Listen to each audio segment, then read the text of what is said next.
So, I'd like to welcome you this evening to the Professorial Platform, celebrating the work of Professor Carol Tulloch.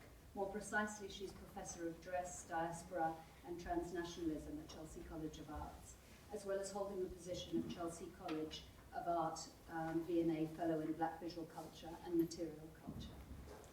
I'll speak for a few minutes and then hand over to Professor Tulloch. Apparently it's not a tradition to have questions after the lecture, but she assures me she's happy to answer questions in the green room during the reception, so you can save your questions for then. It's both an honour and a personal pleasure to be introducing Professor Carol Tulloch's lecture this evening, as I've been an admirer of her work for many years. The title of this evening's lecture is This Time It's Personal, which frees me. The lecture coincides with the recent publication of Professor Tulloch's already celebrated book, The Birth of Cool, Style Narratives of the African Diaspora. The book's huge task, which includes case studies spanning the United States of America, Jamaica, Britain, South Africa, between the late 19th century and 2006, I believe, charts another aspect of the complex black diaspora presence in the world by placing dress and the styled body at its centre.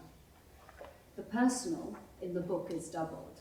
It's not only the author's presence, her own collections and recollections, her maternal familial heritage, and first-hand knowledge of what is described as a first wave of migration from Jamaica to England in the early 1950s, but also and essentially the acknowledgement of the quiet activism of the individual and his or her preferred narrative to whom Tulloch restores agency.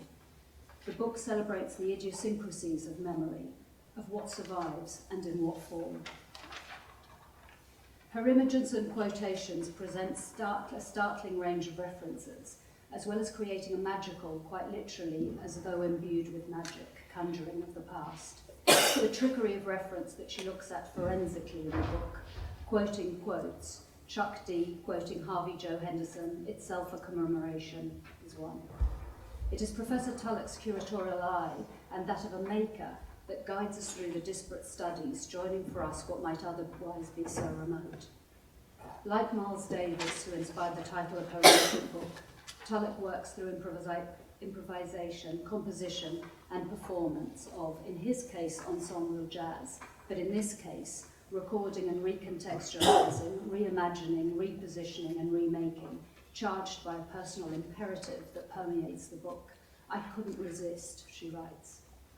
15 years ago, she asked me whether I might design an exhibition she was working on called Tools of the Trade, Memories of Black British Hairdressing, for the gallery at the Black Cultural Archives on Cold Harbour Lane, a job which I felt uniquely unqualified to do. The book's acknowledgements could and should be read the other way round, such is the generosity of her exchange. It was like the most essential lesson in the art of curating. We built an exhibition over a few gloriously memorable days together in Brixton. The making was as essential as the telling. She put together Mrs. Gitton's account of coming to England with her pressing comb in 1952 to illustrate the lack of hairdressing facilities for black women in Britain during this period, and then opening the 1962 salon, the first black hairdressing salon on Streatham High Street. But also, at that stage, the hairdresser Errol Douglas, who had been just nominated for British Hairdresser of the Year, from the personal need to a story of national recognition. The exhibition never lost sight of the tools associated with the hairdresser's practice, the transformative objects key to Professor Tulloch's readings, as well as looking at testimonials for a sense of continuity, a chain of practice. Our essential tool, if I remember correctly, was spray mount. Her interest was clear, creating a totally new template, that the Birth of Cool now proposes more formally. Case studies are like collage or patchwork, or like music sampling. The analogies always lead back to making, the making which has been so inspiring to me and that I've never abandoned. Her work has never stopped inspiring me. In her account, clothes are tools to a sense of being. They carry the trick of levitation, the trick of style drawing us in through spectacle to uncomfortable truths. The optimism in the book that inevitably traverses the most unbearable histories. It is extraordinary, investing hope in the possibility of newness, the possibility that we might reinvent ourselves. Dress is key to the presentation of one's preferred self. The cover of the book shows us Mrs. Gloria Bennett, glamorously posed, leaning on an essentially English, essentially new Jaguar. She's leaning on a car. She could not drive, sorry. Leaning on a car that she does not own, does not make the portrait any less true. It is not about ownership, it's about juxtaposition. Professor Carol Tulloch has created a new kind of written portraiture, real and symbolic imagery, that in her hands has become hypnotic. The first word on the list that accompanied this evening's lecture was activism, presence as protest, belonging and ambivalence to that longing, clothes as a relentless politicizing thing. Please join me in welcoming Professor Carol Tulloch.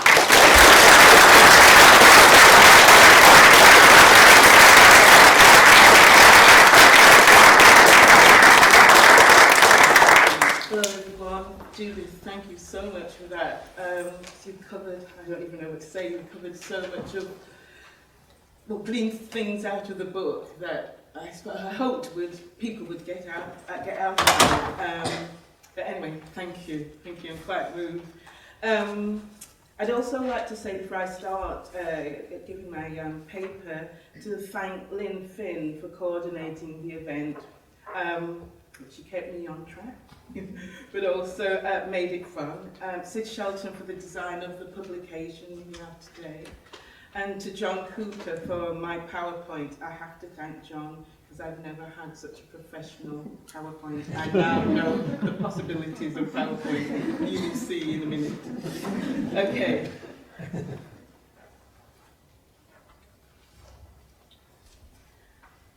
As I stated in the Professorial Platform invitation, the focus of this presentation is my recent publication, The Birth of Cool, Style Narratives of the African Diaspora. As outlined in the preface of the book has been inspired by a range of images, photographs, paintings and text that form portraits, biographies and autobiographies of black women and men from different parts of the African diaspora.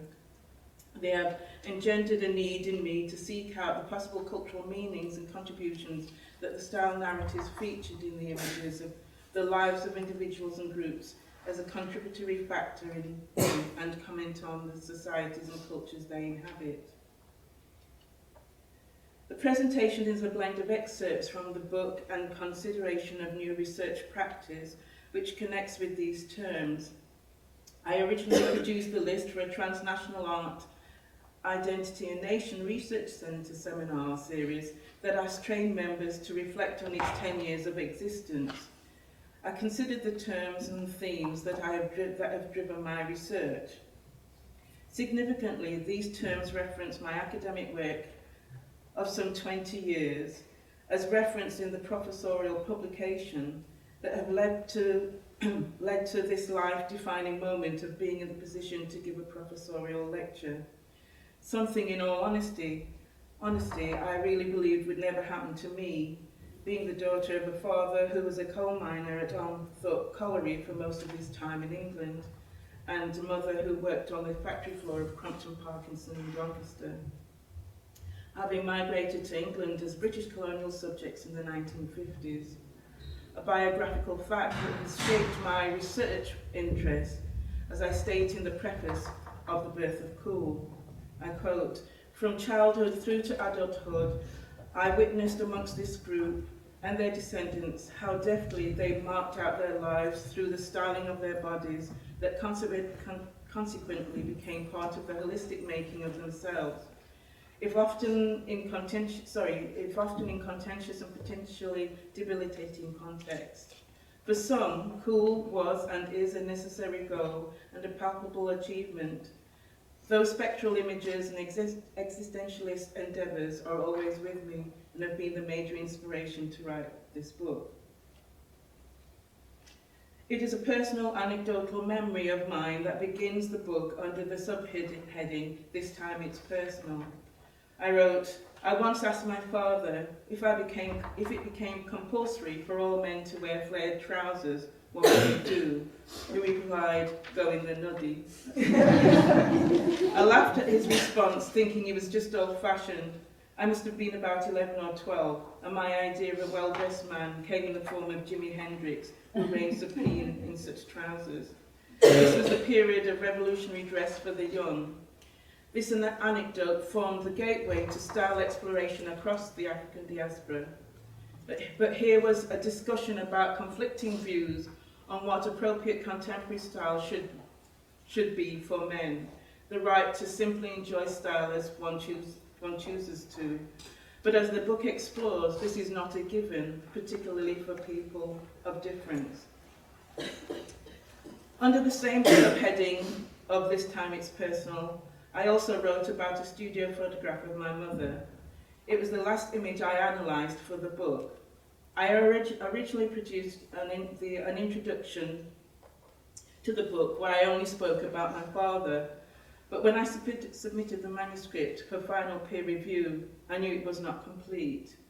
The peer reviewer made no request for an extension of the introduction, but something was missing for me, my mother. I felt she had to be included to balance my parents' experiences of their early years in England and their meaning for me as of their younger selves. I wrote in analysing my mum's photograph. The photograph of my mother as a young woman is enlightening. It reaffirms qualities that came to define the style self of Satira, which a name she hated, Emmeline Thomas, until her death in 2010. In this photograph, my mother is incredibly smart. All the elements of her style are in harmony. Her belted dress, with its ruched sleeve detail and demure length, reverberates respectability, which is echoed by her neat shell-shaped hat. A desire for ornamentation is expressed through my mother's handbag and the use of what appears to be a handkerchief that hangs from it. This detail lends it an air of leisured time. My mother's handbag is a significant marker of her desire for adventure and agency. She travelled alone to England, and the accessory acts as a hinge between her past and future. As Adam Phillips has said, it is in the gap between the life she has and the life she wants that a woman chooses a bag. A bag always links her way to her history in an uncanny way. Bags are useful because they are evocative. They remind us of many things. What these psychoanalytic stories want us to wonder is how a handbag fits into the pattern and the project of a woman's life. The stories warn us away from trivializing these objects. Indeed, they want us to believe that what is in a handbag is the most urgent question we ever ask. An urgent question I ask in the book is, what do the style narratives of the African diaspora mean? As I just mentioned, the inclusion of the style narratives of my parents and these studio portraits come under the subheading, This Time It's Personal.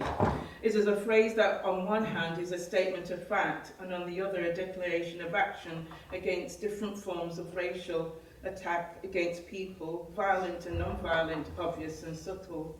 And in the case of my main area of research, black people of the African diaspora, the birth of Cool is illustrative of action by me and on behalf of the individuals and groups that I have researched.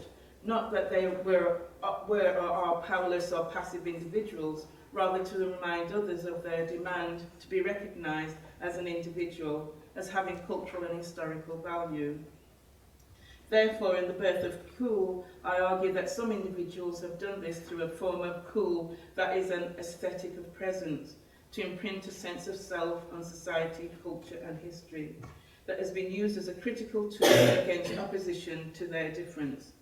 And as I say in the coda of the book, to merge the concepts of quiet and cool with the style self brings us back to the essence of the portraits of the individuals discussed in this book. The cool response of these examples of black style narratives achieved the twinned mission of strong aesthetic articulation through the quiet persistence of the styled individual's desire and the right to be seen.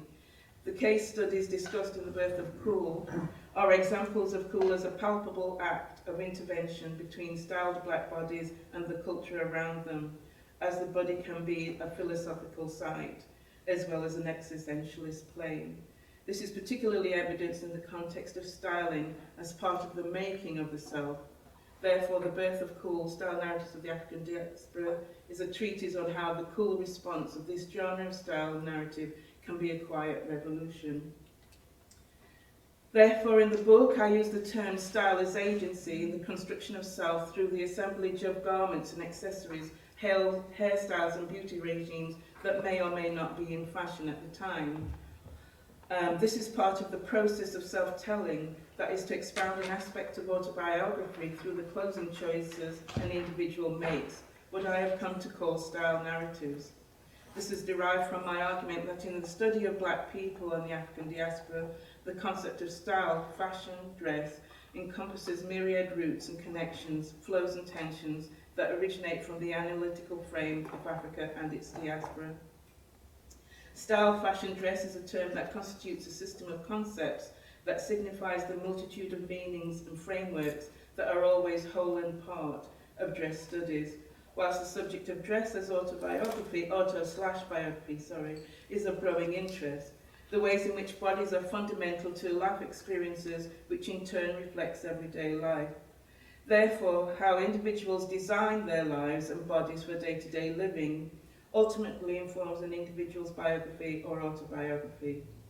So if, according to Liz Stanley, narrative is a type of inquiry, an analytical process in which researchers engage, then what impact does this line of subjectivity have on the development of style, fashion, dress studies, a concern explored in The Birth of Cool, and as the following excerpts demonstrate. So I'm going to just talk about 3 chapters within the book. The first excerpt looks at the painting Self-Portrait, Myself at Work by Melvin Gray Johnson. The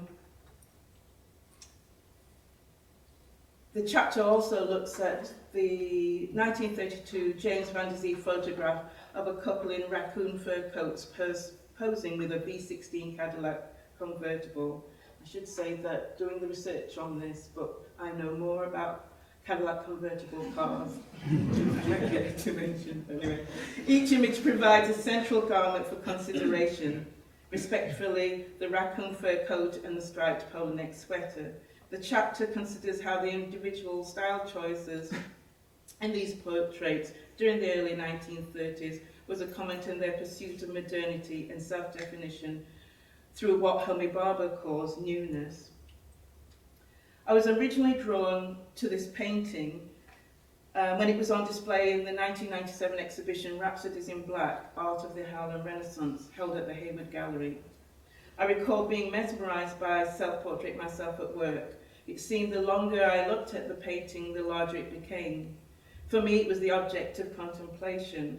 This was partly due to the fact that I view Gray Johnson's painting as beautiful and sensitive, as a beautiful and sensitive portrait that invites the viewer to see him. On seeing Gray Johnson, I was drawn to his striped polo neck sweater. Ken Wilder believes in the reciprocity between the viewer and the painting, the position of the beholder and their seeing in, and imagination applied to a painting. The reciprocity between Self-Portrait, Myself at Work and me tugged at my desire to understand what drove Gray Johnson to project his sense of self in a striped polo neck jumper as the dominating feature of this painting. How popular was the striped sweater in 1934? Why did Gray Johnson represent himself styled casually in this sweater when portraits of other black male artists, intellectuals and writers of the Harlem Renaissance featured in the exhibition were represented in the more respectable ensemble of a suit, shirt and tie? An exception in the exhibition was the artist William H. Johnson in his self-portrait with bandana. On October the 24th, 1934, in the same year that Gray Johnson painted Self-Portrait, Myself at Work, Gray Johnson died. He was 38. This biographical detail adds autobiographical resonance to the self-portrait. This is further intensified by a moving image representation of Gray Johnson of just under a minute in the silent film, I quote, a study of Negro artists, produced by the Harman Foundation and released in 1936. The film is a documentation of black male and female painters, sculptors and textile artists practicing in their studios or showing their work in displays.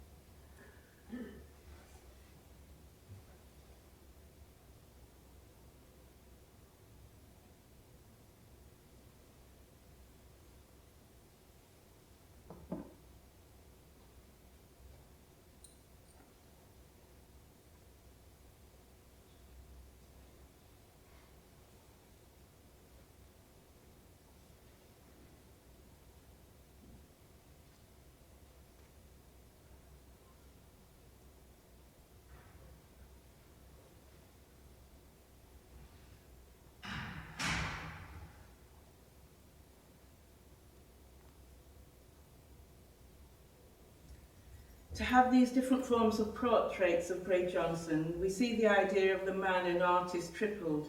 His self-portrait depicts how he saw himself at a particular moment in his life.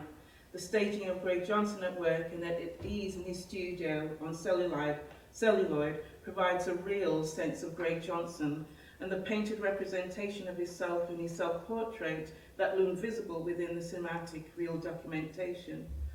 What is presented here is a series of mirrors and reflections of how Gray Johnson saw himself and how others saw him. Therefore, for Gray Johnson to present himself in two different forms of visual documentation, whilst he painted and as a painting, where the same styled body ensemble of polo neck and trousers, wearing the same styled body ensemble of polo neck and trousers, is an umbilical tie between his sense of self and his practice of being an artist in body and action. What marks these permutations of Gray Johnson is a sense of ease, emphasised by the casual air of his striped polo neck sweater. This illustrates Michel Foucault's understanding of what a recurring feature means. It is the arrow, I quote, "It is the arrow that crops up so often, prescribes the direction that the gaze must follow." Additionally, these arrows point to the intersection within the same medium of representation by resemblance and representation by signs. The fact that Gray Johnson's self-portrait also appears in a celluloid portrait of him provides an extended space and device to see different facets of him at different moments of his documentation. How does such thinking contribute to what Gray Johnson was trying to portray about himself in Self-Portrait Myself at Work? James A. Porter's obituary of Gray Johnson provides an insightful profile of the artist and the man. Two qualities stand out for Porter: Gray Johnson's position as a sincere artist and his electric quality. The art historian felt these were debilitating traits to maintain for the modern artist, black or white, who wanted to practice their art and make their mark in contemporary New York. Porter later added that the dichotomy of black artists connected with the in quotes, new Negro movement was what exactly is their heritage, only Africa or Africa and America. Self-Portrait Myself at Work omitted the progressive development of the work of modern black American artists as a reflection of the diverse possibilities one could glean and blend. An inclusion of the informal attire of a striped polo neck sweater that was worn by black and white men in and outside of the college campus, where it was popular, alongside Gray Johnson's inclusion of African masks, signifies his attempt at a definition of the heritage of being African and American. Therefore, one could say that Self-Portrait Myself at Work is an evocation of sanity. I suggest that Gray Johnson's depiction of himself in this self-portrait was to temper the madness of the modern city, the contemporary surroundings and racial inequalities faced by practicing black artists, to exact what sanity holds forth, what Adam Phillips calls promising the new life.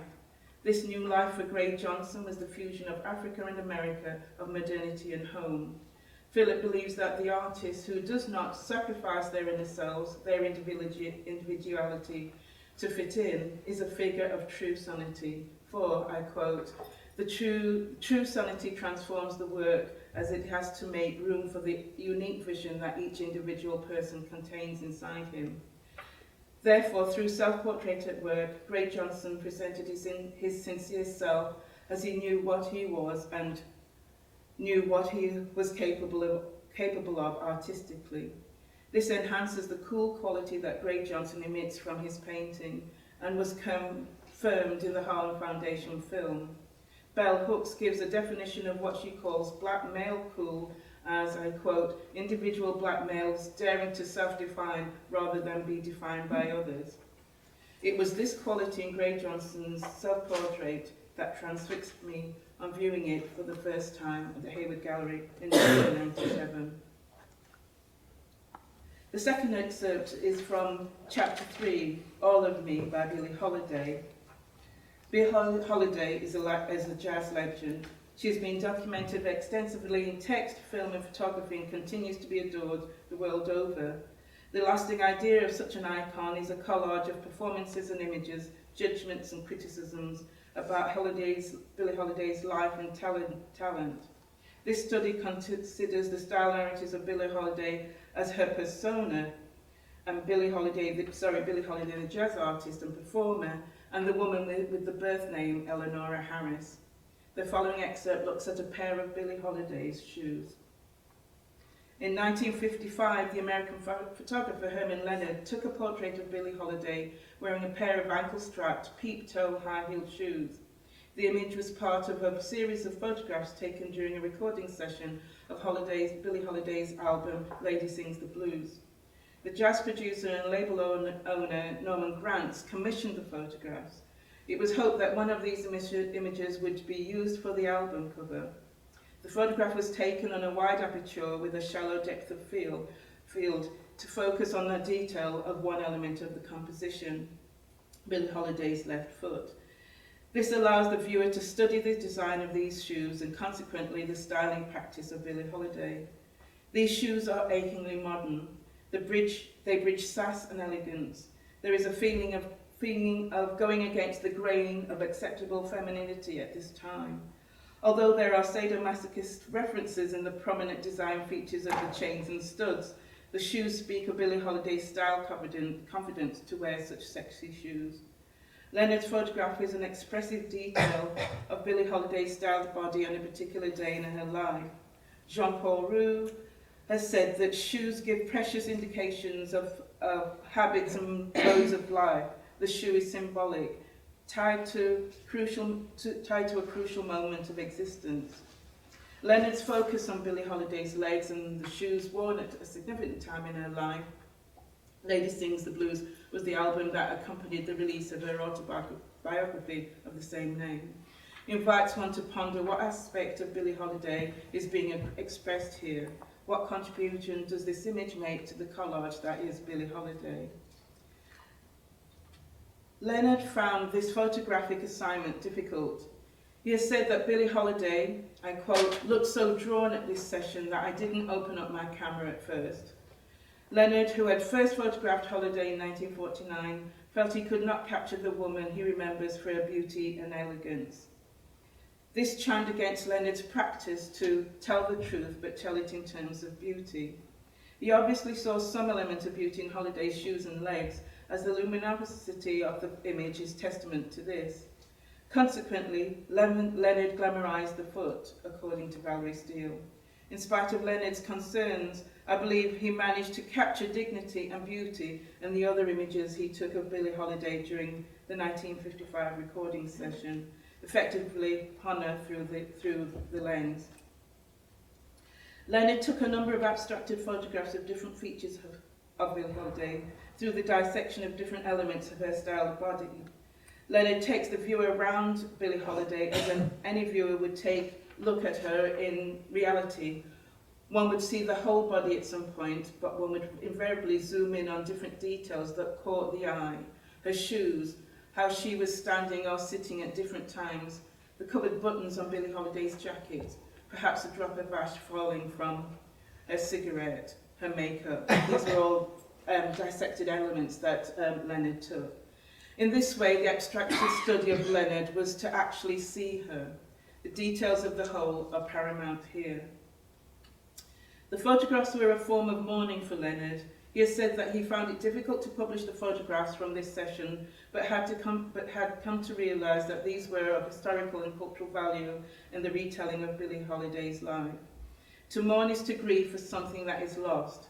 Therefore, for Leonard, the photographic session and these photographs were, I quote, the process of adjusting slowly and painfully to the reality which tells us that the loved object, place or idea no longer exists or cannot be regained.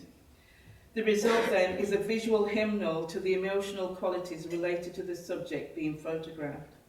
It could be said that taking these photographs was a means to abate that sense of loss. Leonard's professionalism took over to rediscover his definition of Billie Holiday's beauty. For the photographer Robert Adams, beauty is form. I quote, beauty is synonym for the coherence and structure underlying life. It is a quality in photography that can open one's eyes and help to overcome life's fears. The mechanisms of focusing on detail, composition and the dynamics of occupied and unoccupied space of a photograph leads to the sense of possibility of beauty. In the portrait of her shoes, this was the kind of beauty that Leonard equated with Billie Holiday.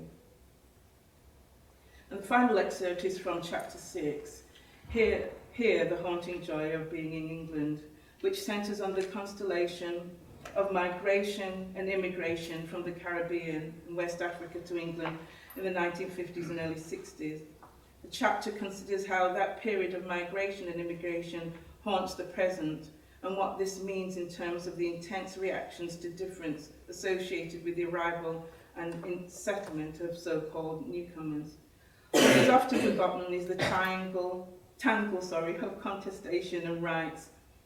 What is often forgotten in this tangle of contestation and rights is the joy experienced and expressed by those who made the journey to England. The following excerpt looks at the photograph of Mrs. Gloria Bennett. The photograph was taken in 1961 in St Mary's Road, Doncaster, in South Yorkshire. It illustrates how Gloria Bennett was being herself, a young black Jamaican woman in England, whilst the social and political context which this photograph is part of positions her, as Stuart Hall has said, becoming black in Britain. That is, asserting one's presence to deflect racism and to engage with the various cultures that impacted on her life here. Therefore, I consider the photographic portrait of Gloria Bennett as what Maria Tambuco calls an event, a continuum wherein past, present and future coexist, an unfolding time wherein events as forces that effectuate changes emerge. Therefore, what was Gloria Bennett saying in this photograph that has unfolded over time, what it meant at the time in 1961 and what it means in the 21st century. Gloria Bennett, as I said, migrated from Jamaica in 1959 to join her husband Herman Bennett. I knew her as Aunt G. She was part of my life from 1959 to her death in 2010. At the time the photograph was taken, Gloria Bennett was a bus conductor and she was a key figure of the town's Caribbean community as the dressmaker and hairdresser. She could also knit, crochet and quilt. Speaking in 1991, Gloria Bennett recalled, "You used to get your styles out of a magazine in Jamaica and used to see nice little styles in there. I could just sit down and cut out a dress without using a pattern then. I never sewed for anyone back home, I just sewed for myself. When I came here, I started to sew for others."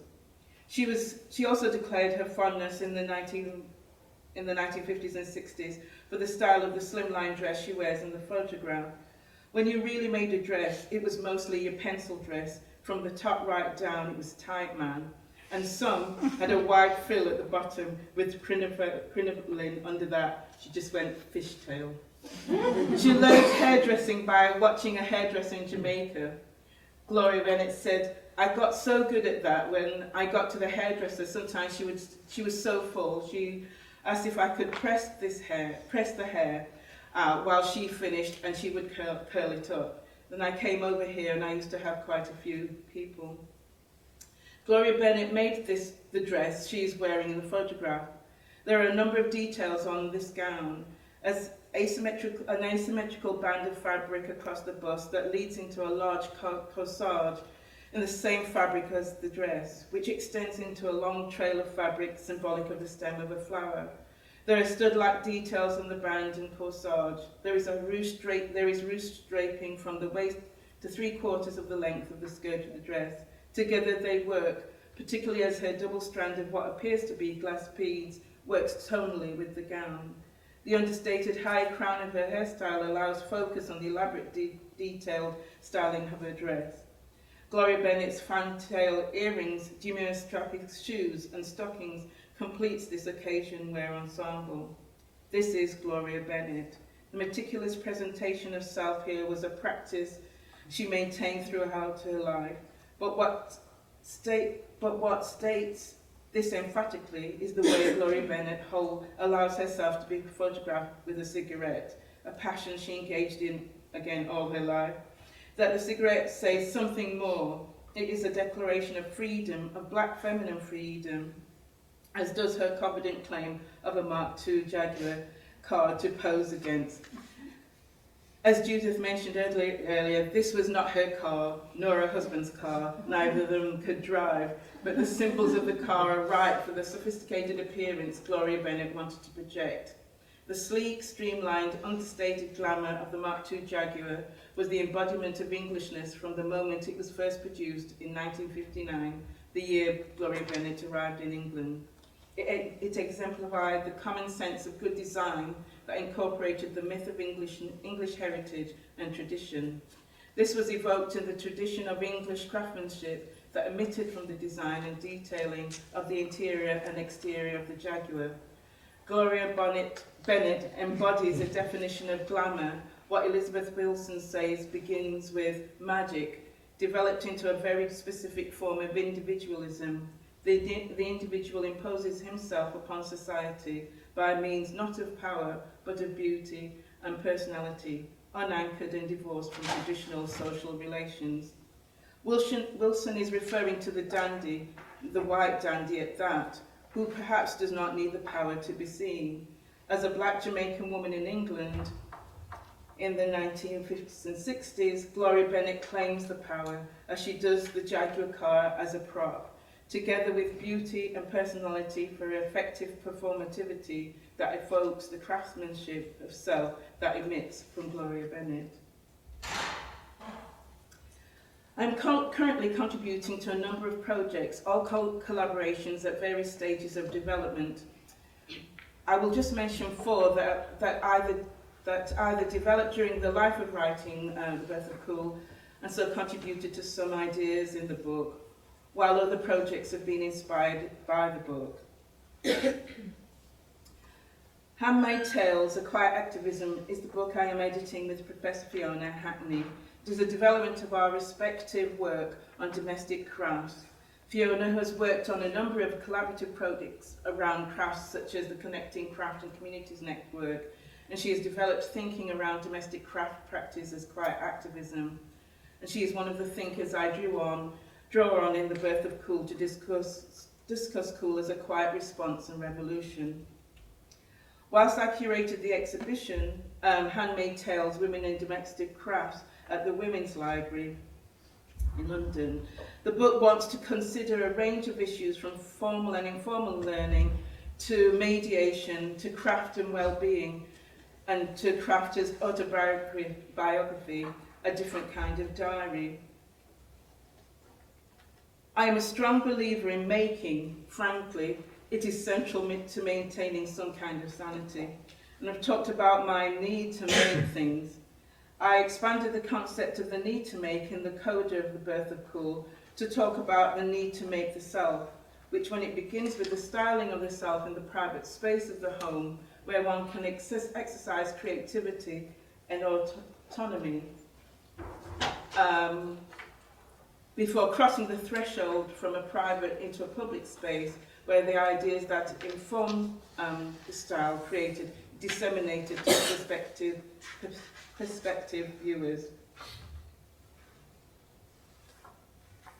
I'm contributing the chapter Habitus and Glamour to the book The Persistence of Taste, Art, Museums and Everyday Life After Bourdieu, with Malcolm Quinn, Dave Beach, Michael Leinhart, Stephen Wilson and myself as co-editors.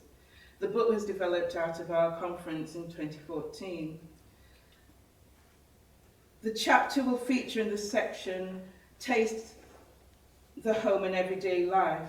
Habitus and Glamour will look at taste and the everyday with and beyond the boundaries of home and the street, through the making and defining of the home and the body of the home dweller. A key objective is to reconsider Bourdieu's concept of habitus, namely practice as the articulation of dispositions in social space and the sense of one's social place that emerges through processes of differentiation. I want to present fresh perspectives of what it means to claim and define one's sense of place through an expression of an idea of taste, and thereby exercise the ability, right and empowerment to transform one's own space and body. This approach has engendered the inclusion of personal experiences, particularly where the issue of difference in terms of class, race and ethnicity has been central to the categorization of taste based on difference and the invisibility of certain taste makers. In other words, belief in one's own taste can be a statement of autonomy. I want to consider these issues under the rubric of glamour and the everyday, home, body and lived experiences, to re-evaluate Bourdieu's polar positions of the taste of necessity or the taste of luxury. The underlying tenets of glamour are knowledge, the forbidden, longing, admiration and aspiration, useful considerations in a re-evaluation of taste after Bourdieu. And as the following slide shows, I would like to incorporate sound into the discussion.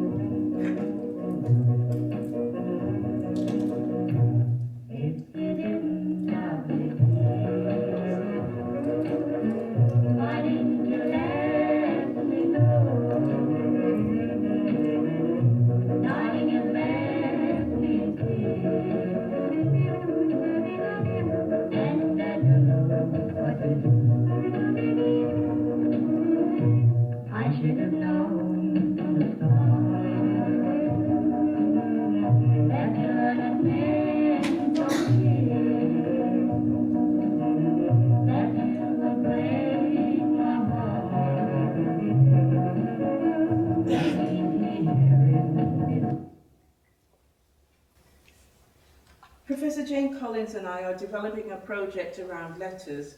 This came about when I told Jane about my use of letters in The Birth of Cool. For example, the letter from Dr. Beryl Gilroy sent to me in 1987. I see this document as an archival fragment of a lived experience that can contribute to capturing some moment of the past. This letter is part of my personal archive, and I see archives as the veins of history. They link the present with the past and the past with the future. Archives enable a lived experience to be revived and reassessed time and time again. Such repositories give rise to stories of lives and activities that would often be lost. Significantly, an archive is evidence. Regardless of whether large or small, personal or public, archives are networks of knowledge and of a presence that is now absent. Jane responded to that lengthy discussion of the possibilities of letters by simply saying, let's perform the letters. I approached Donald Smith, Director of Exhibitions at Chelsea Space and part of the MA Curating and Collections course here, with an idea of an exhibition around portraits and autobiography that we could do together. I talked about the various portraits in The Birth of Cool. We see the project as a space for Donald and me to breathe, to take our time and develop over a series of conversations. Donald provided the first image of his grandfather, who was born in 1894. When Donald came to my home last year, I showed him my maternal grandmother's coat and explained that I took this as my contribution to the closed workshop, dressed as autobiography, that I organised in 2013 at the V&A for establishing new researchers in dress, fashion and textiles. The workshop was interested in the ways in which individuals design their lives and bodies for day-to-day living and informs their sense of self. The workshop considered biographies of lives through dress, dress as an autobiographical statement, the interconnections of auto/biographies and dress, and the inclusion of the academic self in dress studies. Workshop members were asked to bring a personal object for discussion. The powerful outcomes of the day informed the birth of Cool, particularly its introduction. The slide here shows Donald's photograph of the inside of my grandmother's coat, where she had replaced a button, sewing that I initially saw as badly done.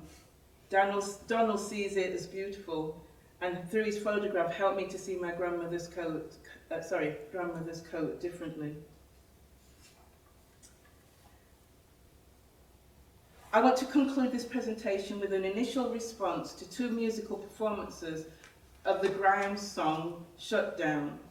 I will play them one after another, and I have to warn you that there's some sexual references. So, this is just things about me thinking about. Anyway. Okay. Man's never been in Marquee when it's shut down, eh? Trust me, daddy.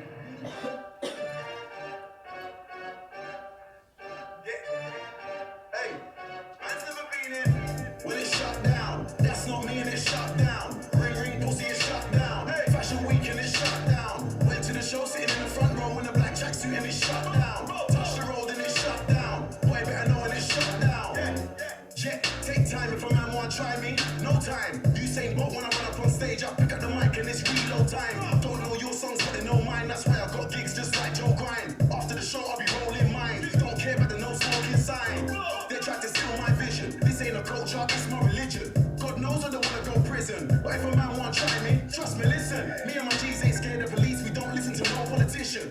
Everybody on the same mission, and we don't care about your ism and schisms. Cause it's shut down. That's not me and it's shut down. Ring ring pussy is shut down. Fashion week and it's shut down. Went to the show sitting in the front row in a black tracksuit and it's shut down. Touch the road and it's shut down. Boy better know and it's shut down.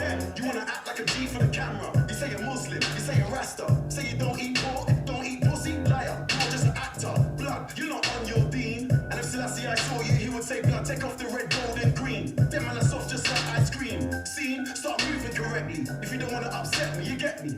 You tryna show me you're friendly, I told you before the shit don't impress me. I better make you respect me when you see the man them are selling out Wembley. Roll deep in a blacked out Bentley, pull up outside like what one sexy, yeah? And it's shut down, that's not me and it's shut down. Ring ring pussy is shut down, fashion week and it's shut down.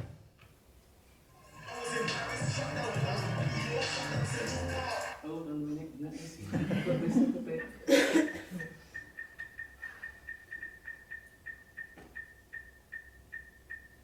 Okay,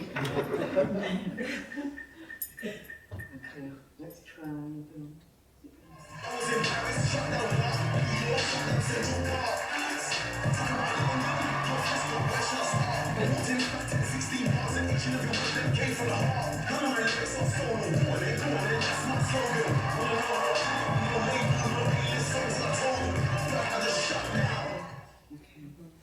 I titled this closing section of the presentation, What Goes Around Comes Around.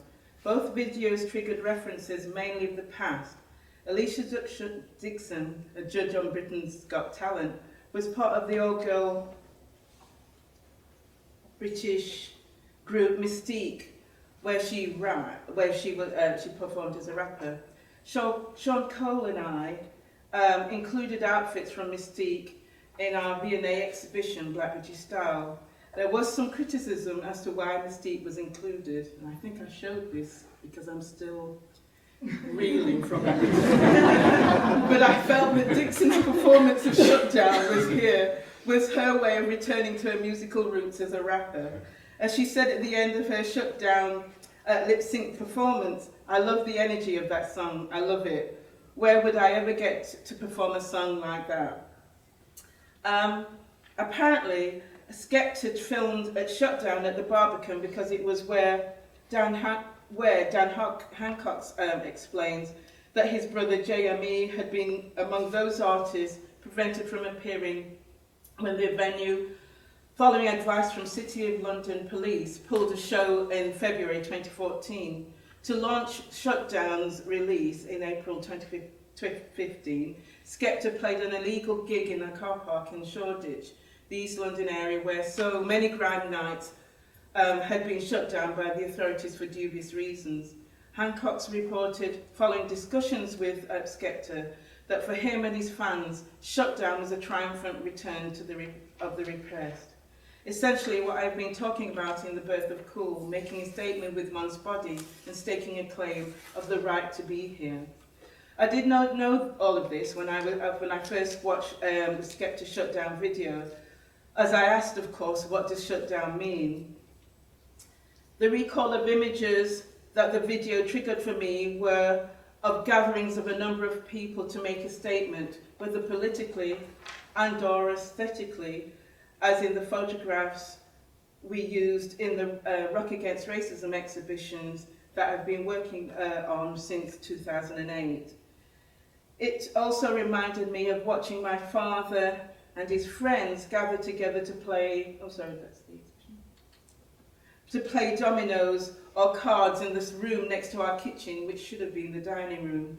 And in good weather, they would take it in turn to go outside and have their hair cut by Mr. Radolph, and then rejoin the table. So while watching Skepta's Shutdown performance of Shutdown, I asked, what does the gathering of people mean? Something that I want to reevaluate. Finally, the Shutdown video also reminded me of this photograph of a group of lads from Doncaster just hanging out. Second on the left is my brother Barry, and the lad on the right in the white jeans is Errol Bennett, the youngest son of Mrs. Glory Bennett, the woman on the front cover of The Birth of Cool. Thank you.